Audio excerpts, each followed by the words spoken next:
and we don't want to make them feel uncomfortable doing that. So, you know, if you go up and admire someone's scarf or, you know, a man's headdress, they're required to give it to you because you have said something. So we want to make sure we're careful of that, okay? I own a very large coat. Very large coat.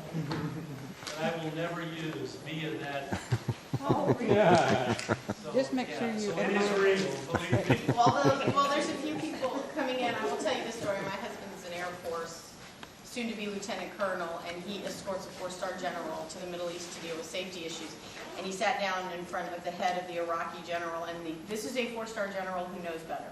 And he said, wow, that's a very interesting sculpture, and it was the ugliest looking eagle anybody had ever seen.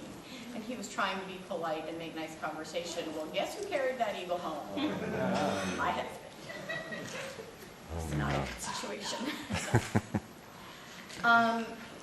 Caution on be careful when you're eating in public and things like that. They're offended if you use your left hand. Traveling with a bunch of people like this, especially a lot of people you don't know real well, sometimes, you know, there can be irritations because, frankly, I'm a very irritating person, I know. And but we can be irritating to each other sometimes. But let's just do our best to try to get along as good as we can. Let's. God has specifically told me that if anybody wants, you know, that we don't need to discuss theology or viewpoints amongst ourselves, that if you want to know what the facts and the truth are, ask me. Okay? And otherwise, I mean, this is such a diverse group. I mean, we've got folks here from all kinds of backgrounds, and well, that's great. We have one thing in common, however. I think most of us take the biblical text seriously as history, and that draws us all together. In fact, Dr. Ziad, the Department of Antiquities Director here in Jordan, who was the director last year, who's out right now, but hopefully he'll be back in soon. We're hoping on that. Told me when we were excavating last season at Tal Hammam Sodom, which you'll see at the end of the trip, he said, you know, us Muslims and Christians and Jews, we have at least one thing in common. I said, what's that? He said, Sodom. That may be about it, because we all share and agree on that particular story. Whether we agree on anything else, maybe not much. But on that particular story, yes. So there are things that can bind us together, and one of those principal things, of course, is the Bible. We call this Bible Land Expedition because our goal here is to take you to the Bible land. I'm not going to haul you off to meet with Benjamin Netanyahu when we get to Israel. A lot of tour groups will do that. I don't care about the Knesset. Well, maybe I do politically for the modern world, but I mean, for intents of this trip, this is a biblical / historical / archaeological tour to give you the opportunity to experience as best we can possibly give it to you the land as it was in the time of Abraham, Isaac, Jacob, Joseph, Moses, Joshua, David, John the Baptist, and Jesus. We want to give you that land. There are some places where it still looks like it did in those days. And we will be pointing out those locations to you as we enter them, because we're very big in trying to give you a sense of place. It's not my term, that's Dr. John Moore's term. But a sense of place is to be able to stand and look around you and get the sense that this is a place represented on Bible maps, but this is the real deal. This is the way it looks. This is the way it smells. And there will be some of those. This is the way it feels. And we want to get you, because what this will do is that when you go back home, when you go back to your Bible and you open it up and you read, what we want you to experience is to have those sights, those places, those sights and sounds, that ground, those walls, that sky, to have that sense flooding back into the text to give it color and dimensionality that otherwise it might not have. So that's what this trip is all about. Now we will try to, we'll give you some modern facts here and there and, tell you what's happening today. That's kind of, you can't miss that. But for the most part, we're going to be focusing on what happened biblically from place to place. We're going to be coursing over roads today, roads that have been used for thousands and thousands of years, going all the way back to the times before the patriarchs. So these are going to be famous places from a biblical point of view. So that's what we're going to do. I don't have a whole lot more to say because we're going to talk incessantly, kind of all day. So we want to get started as quickly as we can. At some point, our tour guide, it's obligatory. If you have this big of a group, you have to have a tour guide accompanying you. So George will be showing up here shortly, and he will hang with us, and so we'll get him to run interference for us when necessary, and he'll just sit down and be quiet most of the time. You've already met our bus driver, and we'll see them shortly. I can't really think of anything else we need to do. Oh, this. The new handbook, John Moore and I just published this with TSU Press. It's Dr. Norm Geisler was very nice to write the foreword for us, and so this book is out. It was supposed to be in our office, the box of books for this tour group before we left. Something happened to their production that week, and they weren't able to get it out until this last Monday, yesterday. So we do have it now. We're trying to ship it to Lane Rittmeyer overnight in England, so he can grab the box and have it to us by the time we cross the river. So we're trying to do that. We'll see how that logistic works. So, but otherwise, you'll get this eventually. So this will either be a good guidebook while you're here for the time of the trip that you have it, or it'll be a really, really good review for you when you get back. If we don't have it, we'll send it to everybody and so on.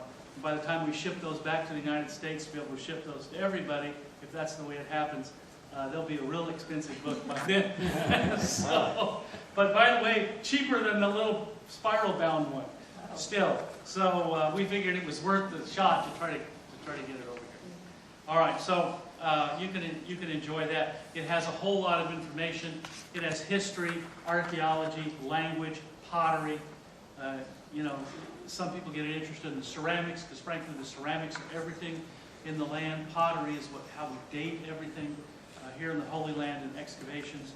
And we'll point some of that out in some of the museums and things like that we go to. So, all right. Any quick questions before we do a really quick sweep through and have everybody introduce themselves? Yes? Is photography able to take pictures anywhere? Pretty much. In museums and that, or are we going to be told? Pretty much. In museums and places like that, usually you can do it, but no flash. So that's usually the case. But most of the places you can take photos, you just can't use any kind of flash mechanism. Yeah. And so we'll find out as we go. We'll let everybody know what the situation is place to place. But most places, everything today. Now, we are going to be doing some pretty tough walking. Most of the places we're going today do not get visited by tourists, except for Mount Nebo. But Heshbon, Devon, Arrowhead, if we can get our bus driver to find it. It's not on the maps. So we'll do our best. But so many of these places, they're not tourism sites. They are biblical sites. We want to take you there. but it'll be some tough walking in places. Please watch your step. Please be careful. We're not in a big fat hurry. We're going to take our time. I'm not going to run off ahead of you. We're going to try to stay together as much as we can. Now, with this size of a group, things can work really well. I do have a rather loud voice when I need to. So, but Lane doesn't. Lane tends to be a little bit softer spoken than me. So the rule will be try to keep up close enough to hear as much as you can. I know that there are inveterate stragglers. Some of you are stragglers by DNA. So, I mean, you will just, be in your own world, and you will be looking at things that, you'll be 100 yards behind everybody. That's okay. But just know that if you choose to do that, and I'm not going to yell at you for doing it, I may have once in a while say, come on, hurry up. But just remember that when I get to a place, I'm going to wait for just a couple of minutes and to let everybody catch up within reason, and then we're going to start talking. So don't say, oh, I wish I missed that little bit of a lecture. Well, if you want to make sure you get it, try to keep up and stay fairly close to where I am or Lane is, and we'll get that accomplished. Otherwise, that's what the little book is for. Grab the little book and go, oh, I missed that. Go back and it'll give you the nuts and bolts, the bullets of the history of what's going on there. What else? I'll look at Bruce and say, Bruce, what else? Bruce has been with us before, on tours, on the dig. Just keep a good attitude and have fun. So, yeah, good. All right, Brandy, you said you had a point? I just have one more safety issue, especially because we have some single folks in the crowd. It is good, if you're going to wander off, grab a buddy to do it. Yeah. Okay? Yeah, Petra, places like that. If you're going to go off and do a hike, you're going to go to the high place, or you're going to go take somebody with you. Okay? And just exercise caution. How about lunch, Stephen? We will play that by ear. Okay. It all depends on where we happen to be. Okay. With this tour, sometimes we never know what might occur. So we're always trying to. There are a lot of things that are not on the listing of the tour sites. There are a lot of. By the way, how many of you have the tour itinerary that you downloaded? How many don't have it? Way up, because we're going to get you a copy of it. Brandy, make about 5 copies, and then we'll have them. Okay? We're going to try to take you. We're going to be taking you to more places that probably are on that itinerary to a significant degree, and it all depends on how quickly we can get in and out of places. There are going to be some places that are really spectacular, but they don't have a lot of biblical significance. But they're still fun. So when we go to those places, I might kind of try to say, let's hurry up through this place, kind of soak it in. But if we spend too much time here, then we can't take this exercise. So we'll try to move fairly quickly, and we'll try to do that. Jerash is a great site. It is kind of sort of mentioned in the New Testament, but not really. So we'll go through it. But if you've seen one Roman site, you've seen them all, right? Did you cover critters? Excavation, we just need to take a bulldozer and get rid of that modern Roman stuff. Did you cover critters? Critters like snakes and scorpions and stuff like that? This time of year, it's cool enough where really the snakes and scorpions just want to sleep. Okay. And but there may be some places where they're out sunning on the rocks and things like that. Don't pet them. Be aware. So just kind of let them be. But I think we'll be all right in those regards. When we get into places where we might be traipsing through some weeds or things like that, we'll remind you to be careful. Watch out. If it's a real warm day, right. Watch out for that. This bus will stay with us for We have that you can sit on till your departure, or for the crossing borders with Israel. We have air conditioning in the bus. Somebody have problems with air conditioning, it can be shut directly from here. We do have a bathroom for emergency use. but we prefer that it will be used in extreme emergency. Also, we have a fridge bar in the back. There's a small fridge, and here up in the fridge there's water, in case you need water. I think it's 75 cents each, so you don't have to pay. You just count how much taken. At the end you give it to the driver. 45 minutes to arrive to Mount Nebo. Mount Nebo, we do the visit of the monastery of Mount Nebo, and then to Hisbon, visit the ruins of Hisbon, and then down to the south we'll do the visit of the different other sites, Diban, Makaras, and Erer, and then back to down to the south to the Petra. The total distance from Mount Nebo, let's say, to Petra, it will be approximately around 170 miles, 180 miles, I believe, something like this. It's around 280 kilometers we do. Now, during our trip, we'll be stopping in different places where you can use the toilet and have rest, and we will split it in different you know, the longest we will have as a drive, it will be about 1 hour and a half. Okay. Hey, look at the sheep. Did you see the goats? The goats. A herd of goats.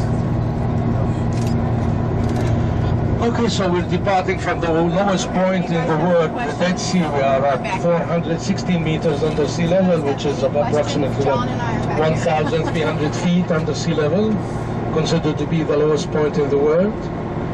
In the upper mountain, you can see some of the green of Jerusalem east. And there is, from the other side, we have the old Jericho and the new Jericho up ahead. And probably you could see even the arrival of the Jordan River that brings its water from Lake of Tiberia down to the Dead Sea area. So we are in the extreme part, western part of Jordan. Jordan, the Hashemite Kingdom of Jordan. It's a country that have approximately 60,000 square miles.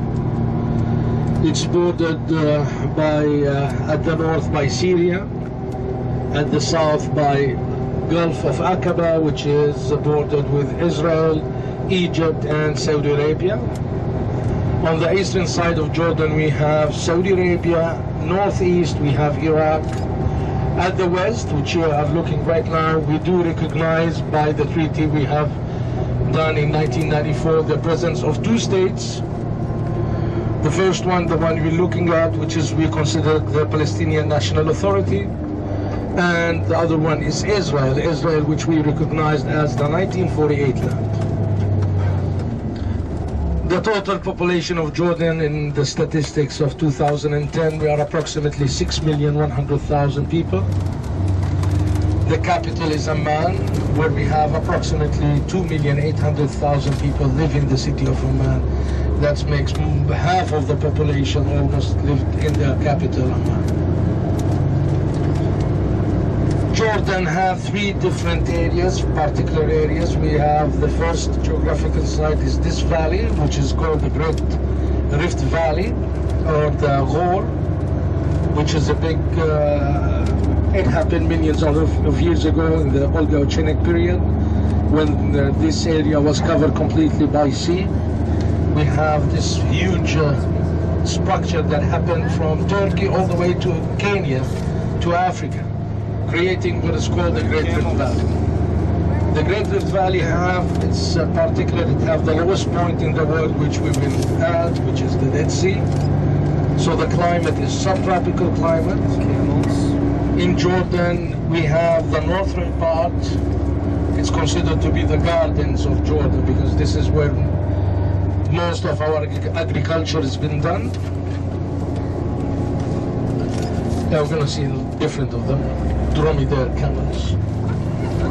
And in the southern part instead, it's much more desertic area. We called it Wadi Araba. And in the middle we have the Dead Sea. from the subtropical climate, the high plateau, it's up ahead of us. It's on the high plateau. It stands approximately around 800 to 1,200 meters, which is 2,500 feet to approximately 3,600 feet above sea level. It's affected by the Mediterranean climate, so we have rain season that starts from October all the way to March, April, and snows up in the high plateau. Each year it snows a couple of days normally. We have a rainfall of around 300 millimeters yearly in the high plateau. Most of the important cities of Jordan, they stay in the high plateau. Now, after the high plateau going toward east, northeast, and then southeast, we have the big extension of the desert of Jordan, which occupies about 70% of the land. This huge desert that we have, it's divided between the basaltic desert up north, lava, volcanic, the limestone desert, which is mostly covered in the middle part of the desert. We will pass by today where we have a big mines of phosphate in that area. And then up south, we have the area of what it's called the area of the Wadi Rum Desert, which is the sandstone desert. This type of mountains that you will see in Petra, which are formed under the sea, with different kind of colors because of the oxidation of iron that exists inside of the sandstone. So this is mainly the three main features of the land of Jordan. Going back to the name Hashemite Kingdom of Jordan, that's the name of the country. We call it also Urdun, Jordan. Hashemite is the word that it's come from the family, the tribe of our kings. Right now we do have King Abdullah II. Hashemites are a family, a tribe that comes from Hijaz. Their great-grandfather was Sharif Hussein bin Ali, who have made the Great Arab Revolution. And since after what is called the Sykes-Picot Treaty and the division of this land by different states, his sons have been kings of Iraq and kings of Transjordan, Prince of Transjordan. In 1946, in 25th of May of 1946, United Nations have recognized Jordan as an independent country under the name of the Hashemite Kingdom of Jordan. And from Emirate it became, or from a principate, it became a kingdom. Jordan instead is the name of the river. That's how we got the name of the state. Originally comes from Jordan, which are the two springs of water that bring the flow of Jordan. In reality, there is three. There is Jordan, Banyas, but the name of the river was given as Jordan. In Aramaic or in Arabic, it's Urdun, which means fast and windy. That's how the river is. It flows from the Mount Hermon, from the springs of Mount Hermon, and then goes down to Lake of Tiberia, which is located 212 meters under sea level, approximately 650 feet under sea level. And then it comes out from the Lake of Tiberia down to the Dead Sea in this windy shape, and it drops its water inside of the Dead Sea. We used to have approximately 590 million cubic meters yearly that pass by the Jordan River to the Dead Sea. Now it is reduced to about 100 million cubic meters per year.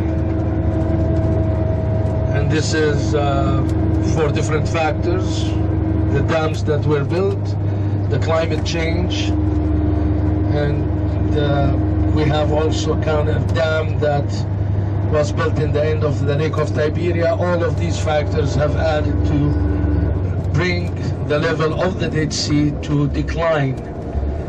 they believe that in 50 years we will be losing the Red Sea and it will become only a big salty lake.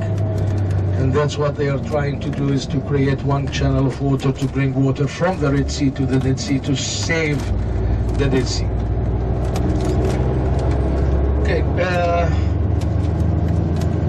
this is a part of Jordan. We will speak more in certain aspects of the society in Jordan up ahead in our tour. But right now we are leaving the Jordan Valley and climbing up these mountains, and we'll be going to... We're on tour day 1 of the Bible Land Expedition, and our first stop is Mount Nebo in Jordan, just shy of Madaba.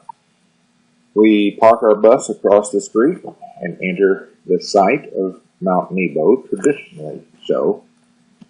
This view is overlooking Wadi Afrit, which is the Valley Afrit. Simply a video pan of the area looking south. It's swinging up towards the north. The beautiful valley with olive trees, villages on the hillside and in the valley. We've moved over to the western side of the park. Here we see a Cubist-style sculpture of Moses. I'm not too wild about the type of sculpture there. I've got a place on my ranch. I could certainly use it to stop soil erosion, but I'm sure some people are fond of that. This one is another one of books, perhaps of the influence of the writings of Moses as they stretch through time, all the way down to today. And here's another view of the western view of the, looking actually just over that ridge is the Dead Sea. Pretty sparse, arid land. There's a stone memorial in Arabic and English of Mount Nebo. So Yaga is the Mount Memorial of Moses. It was first established back in the 30s, or began to be rehabilitated and dug out. What you saw earlier was a little bit of new construction, which by the time you see this video, it's probably finished and in operation. This is again a view of the Wadi Afrit. Olive trees pepper the area. We were blessed to be able to see this area that Moses looked out upon at one time. The scriptures are clear about where he viewed the Holy Land, and it was possibly from this area. I think Dr. Collins gives it a 50-50 chance of it being there. In Numbers 21:20 we read, "From Bamoth in the valley that is in the country of Moab to the top of Pisgah, which looketh toward Jeshimon." There's a verse describing the journey of the children of Israel.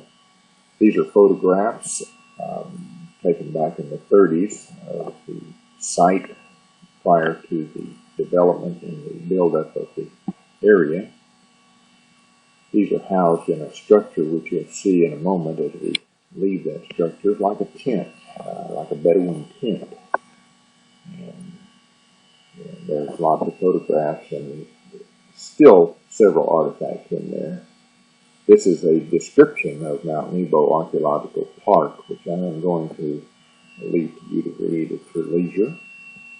The record of Moses' death in Deuteronomy 32:48, we read, "And Yahweh spake unto Moses that selfsame day, saying, Get thee up into this mountain Abarim, unto Mount Nebo, which is in the land of Moab, that is over against Jericho, and behold the land of Canaan, which I give unto the children of Israel for possession. And die in the mount whither thou goest up, and be gathered unto thy people, as Aaron thy brother died in Mount Hor, and was gathered unto his people." So we have biblical record of this area, and we're going to see that the museums that they have established here is quite informative if you are blessed to visit the place. like I say, there's lots of olive orchards and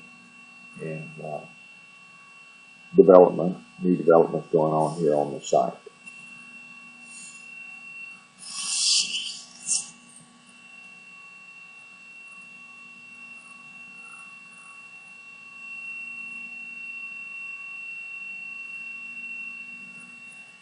This is the courtyard, and it contains displays, one of which you'll see here in a moment. Now, this is the tent, or the Bedouin tent, with a tin roof, actually, that housed the initial artifacts and photographs.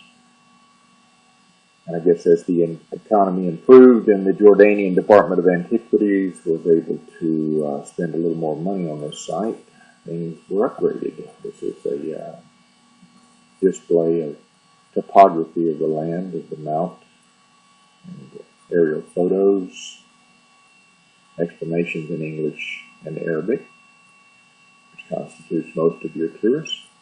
Now we're entering the building, the stone building that's lit by natural light, and it's called the Interpretation Center of Mount Nebo. It's filled with photographs, large photographs of Landsat, like the one you see there, and Landsat maps, showing the northern part of the Dead Sea. Again, the descriptions of Mount Nebo are plentiful, so I'll again leave that for you to stop the video at your discretion and read it as you like.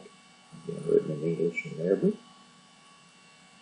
They've done a beautiful job in this particular area. I'm not sure if all these photographs and artifacts may have been moved to the new center, which, as you saw, was under construction. As we mentioned, the beginning of the excavation started back in the 30s. The Uyun Musa Valley, the early Bronze Age pottery. This place is filled with Iron Age Moabite figurines and Roman pottery, Byzantine glass vessels, a new Mayyad jar, the three main phases of the Memorial of Moses, and some of its mosaic floors, Greek and Palestino-Aramaic inscriptions from various churches in the area.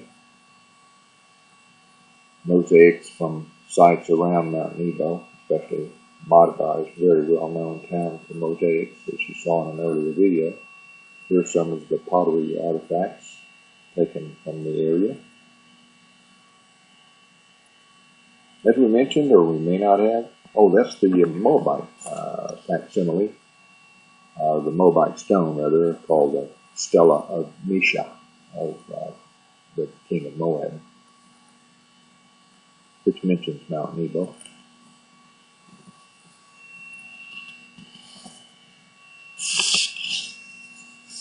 The Franciscan excavations since the 30s have revealed that the earliest memorial church to Moses was built at Mount Nebo probably in the second half of the 4th century, just after Helena, the mother of Constantine, was given access to all the funds to start finding out these sites.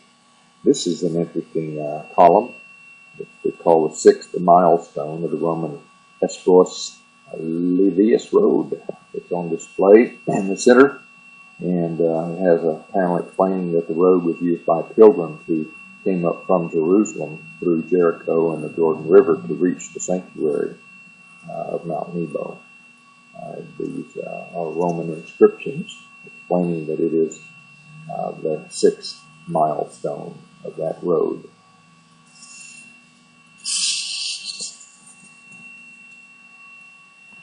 The large photographs and artifacts, they help visitors appreciate the road that column marked as one of the milestones, as well as all the other displays and the archaeological artifacts that have come out of this area.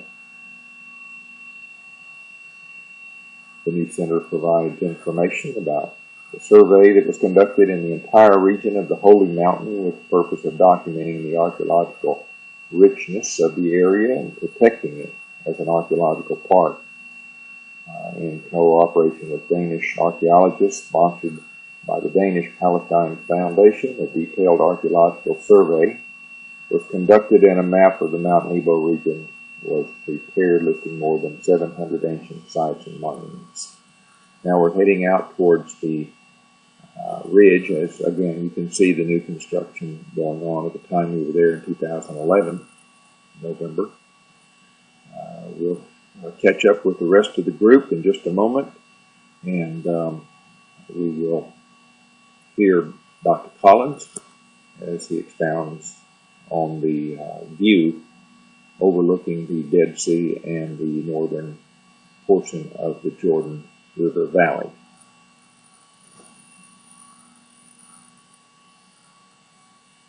Here's a hole in the ground. So it comes like this and goes. So really we call these mountains, but actually we're just sitting down a hole in the ground. And of course the highlands on the other side drop off to the Mediterranean.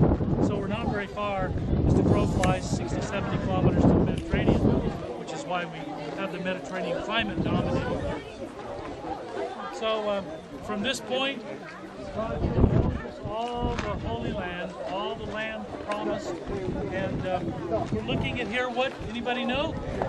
Your geography? Whose tribal allotment was this? Remember?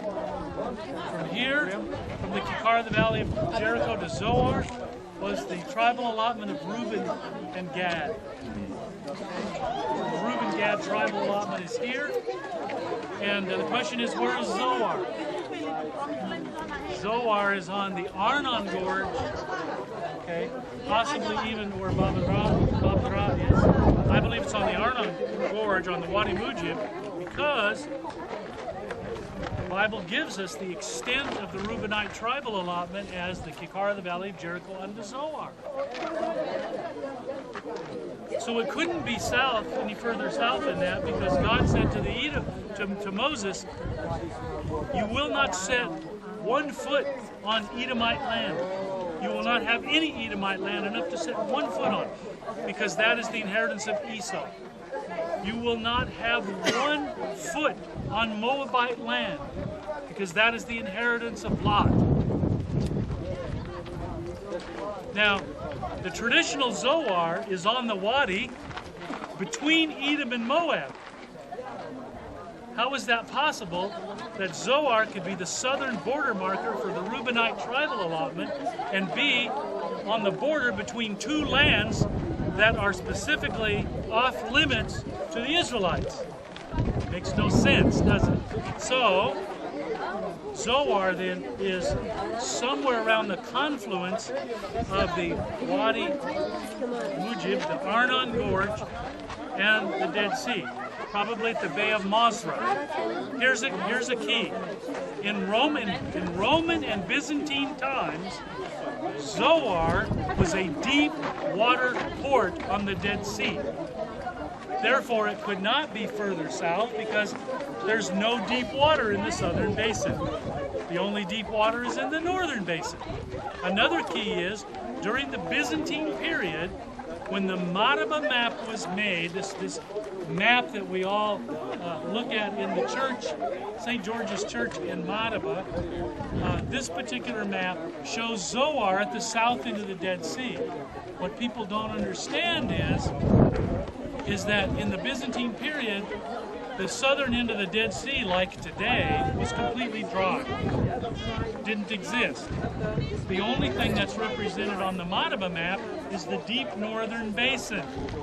So Zoar is on the right biblical place on the Madaba map. It's just modern scholars haven't known how to read it until the most recent climatological reports on the rise and fall of the Dead Sea. Now we know why it looks like that. So it makes sense then that Zoar would be just at the Arnon and not any further south. So sometimes you have to work through this geography with a little bit of pain, because sometimes we've inherited wrong thinking from scholars. Yeah, we know exactly where Abraham and Lot were when they separated. Thanks for bringing it up, because I forgot to point out, if you look at Jericho, Make Jericho 12 o'clock, okay? At 2 o'clock, the highest hill. Jericho at 12 o'clock. At 2 o'clock, the highest hill is Bethel and Ai. Okay? Bethel and Ai is there. That's where Lot and Abraham were when they separated. They had camped at Bethel and Ai. And from Bethel and Ai, it says Lot looked over and saw that the circle of the Jordan was well watered. And we'll talk about that from the top of Tal al-Hammam in a couple of weeks. Okay, we'll save that because it's really dramatic from down when you're close, a little bit closer to that action. But so, any question from this point? Yes. Okay, let's clear out. Yes. What are the chances that this is the true Mount Nebo? I think probably it's 50-50 between that one and this one, but hey, it's only a half a kilometer. Okay. So this is Nebo or Pisgah and Nebo. Get your shot quick and we'll clear out for this next group. Yeah, and geologically, that's never been well watered. Now there's a little agriculture down there today because of irrigation. But in antiquity, the cities that were down there were marginal. And in fact, when the climate changed, there was a severe climate change starting about 2400 BC, which put an end to all the cities in the area. And so Babadra and the other sites, the traditional Sodom, Babadra was gone by 2350 BC, or by 2200 there was a little village that stayed till about 2200. What's the earliest possible date you can squeeze out of the Bible for Abraham's birth? 2166. If you use a long sojourn in Egypt, 430 years, which I think is incorrect, but even if you use the long one, it's still before the time of Abraham. So the southern cities were all gone, and they were never rebuilt. They didn't exist during the time of Abraham. So how could Sodom? So, you know, geographically they're in the wrong place. Archaeologically they're wrong. Chronologically they're wrong. 3 strikes and you're out. It's not the right. And this, most of the 19th century scholars, 90% of them, put Sodom and Gomorrah here. W.M. Thompson in 1881, who spent 40 years riding around on horseback through the Holy Land with his Bible over his saddle horn, following the biblical geography, wrote 3 massive, I mean massive, detailed volumes of biblical geography. Land in the book, wasn't it? The Land in the Book. And he stood on top of, you read the section on Sodom, he stood on top of Tal al-Hammam. He mentions about it, he camped on the top of it. And he said, I don't know whether it's this ruin or another one of these ruins, which is Sodom, but it must be one of these. Because he followed the Kikar, he followed from Bethel and Ai, he did all the geography, and he nailed it. Of course, there was no archaeology to determine anything at that point, but he knew there was a ruin, and he stood on top of it. So someday, we'll see W.M. Thompson again, and a great missionary scholar, and we'll say, hey buddy, you got it right. you nailed it. The plan of Father Michael Piccirillo is to change it to a protected area. And he tried with the government to make, because it's not only Nebo, but in the Jordan, in the valley, which we call it the Valley of Moses, behind us, there is a lot of churches. Along the road of Livias, there is a lot of monasteries. Behind this hill, there's a city with different churches. These churches, these mosaics were brought from them. The top of the hill in front of us, that's where he brought the stone. So it was like to make an archaeological park and to protect it, but unfortunately he couldn't. They refuse, and so right now, what mostly right now the Franciscan fathers are working in, it's the different areas that they have excavated. They lost a lot of their influences in the Department of Archaeology after the death of Father Michael Piccirillo. They took Umarsas from them, they took Makawar from them, so right now they're limiting them. And even all of this area that should have been protected area, they built in new places where there's mosaics, laboratories, and so on. So he wanted something else, but he couldn't arrive to it. He really was interested in creating the archaeological park of Nebo and surrounding.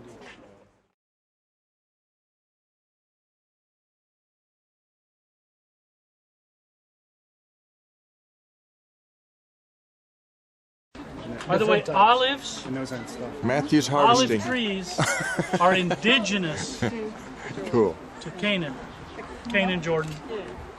So this is their home. Every place else that has olives in the Mediterranean area had to import them from here. Early on, through Phoenician traders, the early seafaring Canaanites, Right. Phoenicians, and but this is why the olive oil here is the best, because this is where the olives were. The Phoenicians, of which they found evidence in Brazil that they were able to cross oceans. Yeah. And start fresh. What So have they they build recovered up like layer cakes. from the? So that helps identify where you are in time as you go down. So destruction is good for archaeology. Destruction was not good for the inhabitants at the time, but it's really good for the archaeology. You could have done it your way. Where do they take most of the relics from? All right, we ready? Yep. We're getting back on the bus from visiting Mount Nebo, the mount where Moses supposedly was buried.